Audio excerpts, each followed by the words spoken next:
Nagbigay inspirasyon naman si former PBA star at kasalukuyang San Juan City Councilor James Yap matapos personal na mamahagi ng pagkain at tulong sa mga residenteng naapektuhan ng malakas na pag-ulan nitong Lunes ng hapon. Ang ibang detalye alamin sa pag-abante ni Ken Usita. Nagpakita ng malasakit ang dating PBA star at kasalukuyang San Juan City Councilor na si James Yap matapos siya magbahagi ng kakaunting tulong para sa mga nasalanta ng bagyo nitong Lunes ng hapon sa isang lokal na paaralan.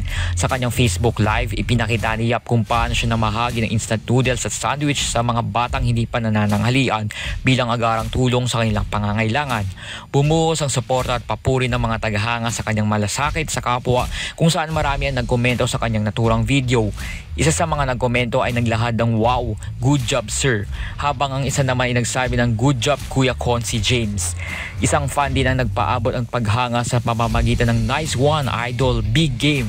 Ang simpleng pagkilos ni Yap ay nagbigay ng inspirasyon at suporta sa komunidad na apektuhan ng matinding pag-ulan at nagpamalas ng kanyang dedikasyon hindi lamang sa sports kundi pati na rin sa serbisyo publiko. Ako si Ken Usita, Abante Sports, now na!